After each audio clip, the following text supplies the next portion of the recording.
Hey loves, it's Britt, and in this video, I wanted to talk about what it means when someone has an opposition in their natal chart on your north and south nodes, or vice versa, when your opposition is on someone's north and south nodes, because the north and the south node in the natal chart are always directly opposite, and it's an especially significant configuration when we have someone's nodes on our opposition in our natal chart. I forget what book it was, but there was one astrology book that said that this is a very karmic connection because the node person is the person in a past life responsible for the opposition person's split in consciousness. So they have an opportunity to make this right in this lifetime. Now, whether or not that is true, I don't know. You'd have to maybe have a past life regression hypnosis and see, what comes up with this person. But whatever it is, it does tend to be a very powerfully felt combination. And whenever I do see it in my Synastry readings and sessions, I always note that because it's a very intense, profound connection. And usually, both people will end up going through some type of huge transformation and or healing crisis because of this combination. So let's talk about the node person first. So the north and south node in the natal chart are pivotal points. The north node showing a point of destiny or fate. It's an energy that is kind of uncomfortable, right? Because it's opposite the south node, which is like the comfort zone. But it's an energy that when we embrace it and we start, being more in that energy, we end up feeling like we are living our destiny. We feel true fulfillment that comes from, doing what we're really meant to do in this lifetime.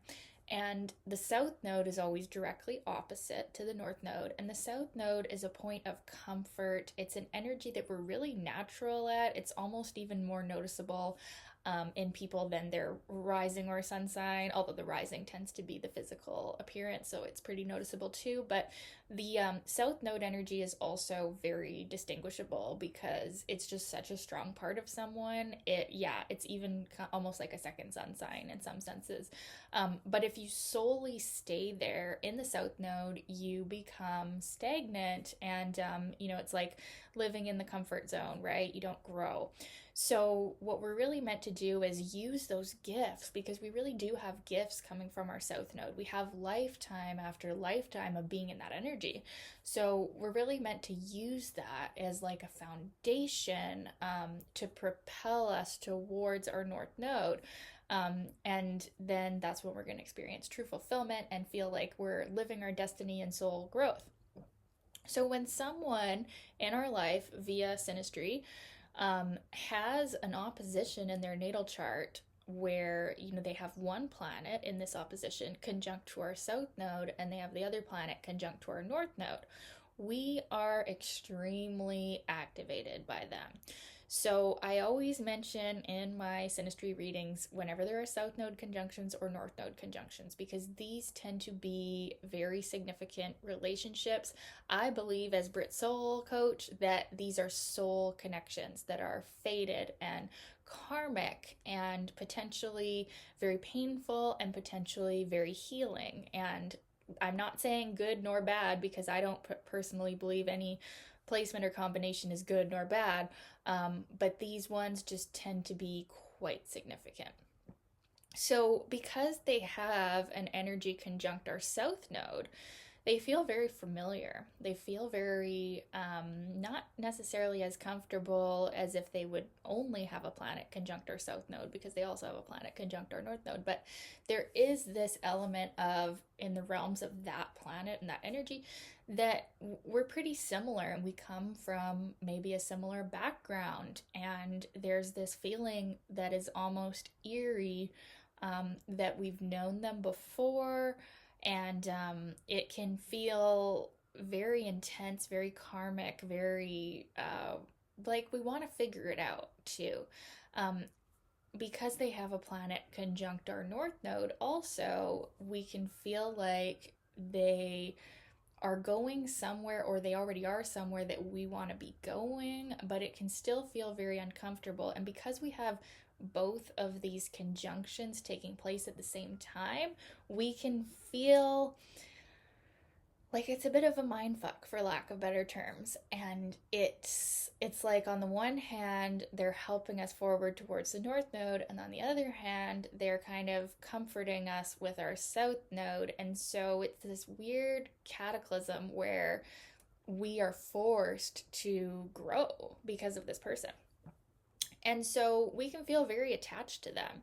We can feel also an energy of karma, like we do, if that were true, what that lady said in whatever book that was. It might have been Cosmic Love by Jan Spiller, um, where she said that the node person is responsible karmically for that split in the opposition person. We might, as the node person, feel like a bit like like a retribution energy, or we want to help this opposition person, we want to give to them, or they might actually just really piss us off, and trigger us, that we want to hurt them. And that could be unconscious, that might be just the old pattern being replayed, right?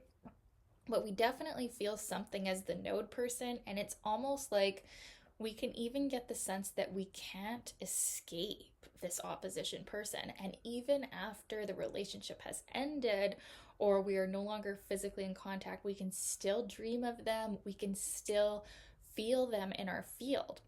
And so, as the node person, we're being given an opportunity to learn a lot about ourselves. And through this soulmate person, we can really understand our south node and our north node from, a better place with their help. And so, we can be grateful that this person came into our life, even though they may trigger us, they may drive us crazy, they may demand from us. That's another thing we could feel like as the node person, that like this opposition person is just so needy. They're like a black hole. They just want our energy. Like, that's what it can feel like as the node person, that they're just wanting us like that. And it can also feel like that on the reversal too. There's a very it's like magnets with this energy. It's very strong because of this opposition being on such a potent point in our natal, that there can be this feeling of enmeshment or codependency, or being unable to let go of the relationship. As the opposition person, we can very strongly identify with the node person as well. We feel very similar. We can feel very understood by them, or like there's this potential for understanding. But we can also feel very triggered, very nervous around them. So we can feel very triggered, we can feel very anxious and nervous around the nodal person without much reason for it. Like, this can just start right off the bat. We just encounter this person and we just feel all flustered. But it depends too on the planets that are in opposition. If it's like the moon and Venus in opposition, we're going to feel more warmth and loving feelings than if it was like Saturn and Uranus opposition or something like that, right? Like, you have to look at the planets involved, and then you also want to look at the signs that are involved here. And this is a dominant energy of the relationship. So that opposition, that polarity of those two signs, is one of the major themes of your relationship. And you could even say that, like let's say, for example, it's a Taurus Scorpio opposition. You could say that this relationship is helping um, heal the Taurus Scorpio toxic energy for the collective through the relationship. So if you are healers, if you're spiritually inclined, you can look at that opposition and those signs, and then you also want to relate it to whatever house this opposition is taking place in your natal. That's the energy that's getting cleared here, that's getting refined here, that's definitely a major theme of your relationship, and it's going to help you a lot if this relationship does bring pain, which it probably will. Right now, not saying that it's doomed or that it's going to be painful the whole time, but whatever's triggered here is very karmic, it's very ancient, it's very old soul stuff. So to just be aware of the sign, sorry, that this opposition is taking place in is going to really help you know what you're dealing with and what you're working with. And obviously, you're going to have other synastry aspects in play too, so you want to look at all of it. But I guarantee you that this opposition is a major theme of your relationship. And then you can even look at the composite chart too to see if those planets show up as well, or this energy shows up there. But yeah, it's definitely a big one, and that's why I just wanted to make a video talking about it, because it tends to be like you'll look back and it will be one of the major transition points of your life, or a major like destiny activation, or a major painful trigger activation. And so whenever I see this, it's like ding ding ding ding ding, past life karma, this is significant, this is karmic, this is powerful. So it's good to be aware of it. I'd love to know your experience of this. If you've had this in your synastry with someone before, was it like this? Was it not like this? Let me know in the comments, you guys. And thank you so much for watching. We'll talk soon. Bye.